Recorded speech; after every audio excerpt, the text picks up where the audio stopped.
This is aluminum oxide finish, and what we're doing here is we're gonna try. I already did a test. Whenever you have a prefinished floor that has been treated with another polyurethane, make sure you know and you find out what kind of polyurethane they applied on. If you don't know, then you have to figure out how to remove it. See, like I did over here. So it's as simple as using lacquer thinner. Okay. Yeah, it's very simple. You apply the lacquer. This is a big area. It's a big house. So what you're gonna do is get a buffer, get some steel wool. But for the buffer, they have some 16-inch round steel wool. See, all that stuff is gone after I was sanding, because sanding doesn't do much. Stay here for hours. It will not be removed. You have to use lacquer thinner, okay? And see how clean it came out. And then you can lightly sand it and apply your final poly. Okay, all we're doing here to this floor is reconditioning, not resanding. All we're doing here, they hired us to make it nicer. It was pretty bad. Just like there. Just like that. See how bad it looks? And this is what we need to achieve. I try different things. I try stripper, I try goof off, and this stuff, it's a mess with that. It'll work, but it'll take longer. Okay, it will take longer because you have to apply it, you have to remove the residue, and then you have to clean it with lacquer. Because if you leave residue from these, your next poly will not bond to these. So it's better to use the lacquer thinner. Okay, lacquer thinner with steel wool to remove it, not rags. It will take longer. You have to use steel wool. Use number 1 steel wool, which is this, and this didn't work. The goof off. Okay, so this is how you prep a prefinished floor that has aluminum oxide.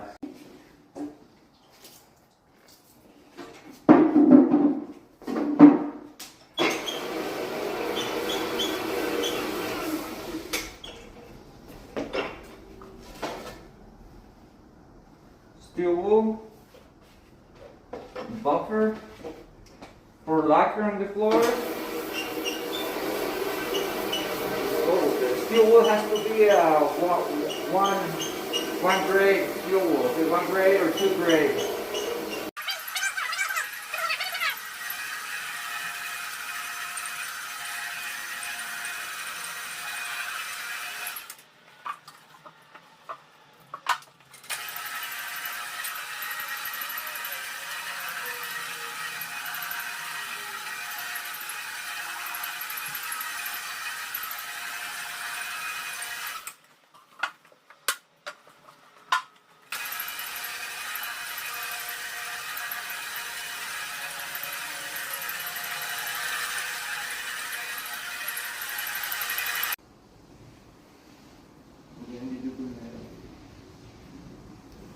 Like picking it up, you don't go like this, because a lot of companies go like that.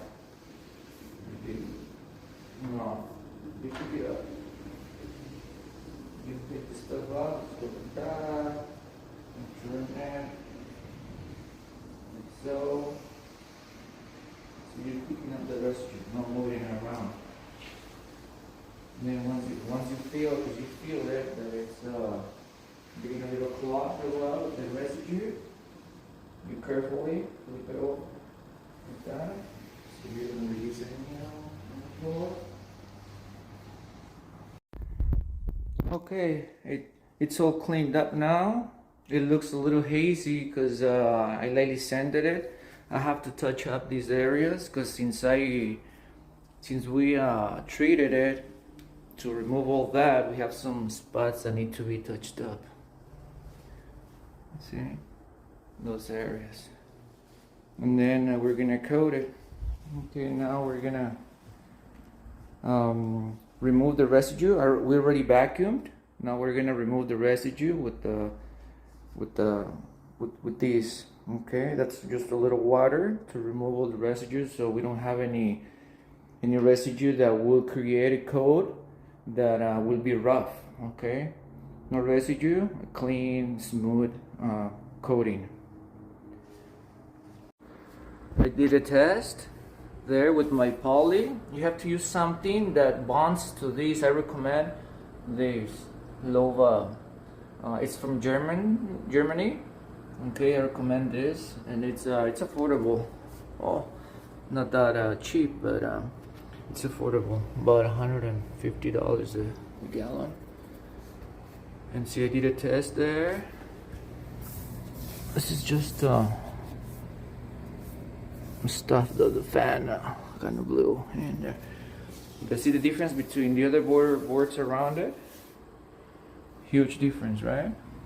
So we're looking for that, and it's not peeling off or anything.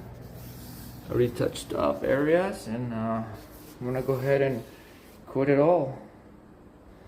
Let's see the difference, those two boards. Okay, so we're gonna start coating the kitchen. Okay, this is the kitchen that was treated with the chemicals. So I'm gonna be doing just this kitchen by hand with this because of the reflection, and it's already dark. It's at night. Okay, so I'm gonna be doing it by hand, and then the rest I'm gonna be doing it with the T-bar and a long applicator. But this in particular, I wanna do it this way because of the reflection, and I want to be close to the reflection, make sure that it comes up nice. Okay, so I'm gonna get to it.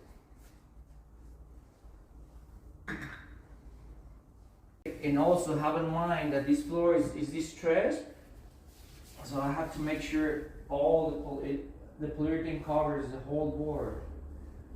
And by me being close to the floor, I can see better. I have good eyes. It's just that this is the best way to do it. See, like I can see everything closer to me, and I can see with the reflection if I have a miss spot. If I'm missing a spot, I can see with the reflection. Since I'm closer to the floor, it's a little more tiring, but I'm okay with that. See, here needs a little more. So yes, this is the way to go. That way this comes up nice, and happy client, happy me. That's what's giving me my reputation for a long time.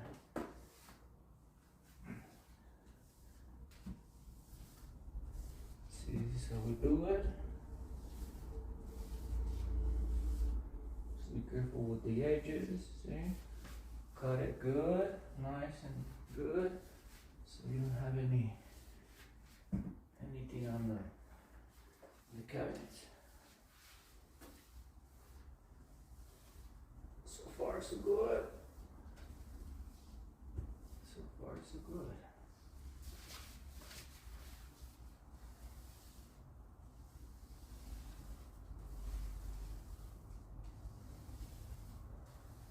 Take 3-4 boards, the reach of your arm, so that you don't struggle, and then come back to even it out. See, just like so. You have to be quick with this, because this is water-based, this dries quick.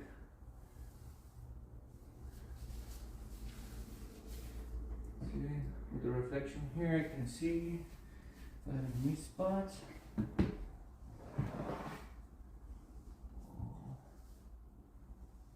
Concentrate.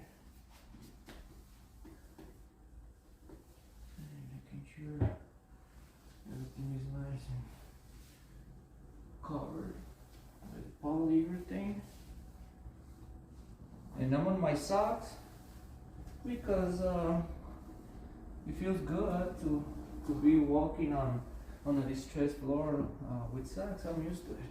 Well, you can use your shoes. Just feel more comfortable like this.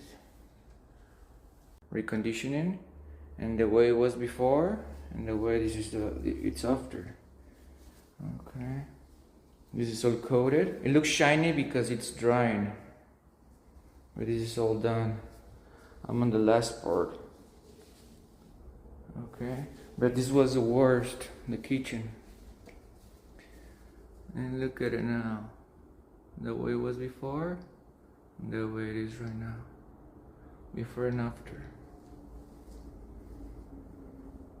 Thank God it came out fine.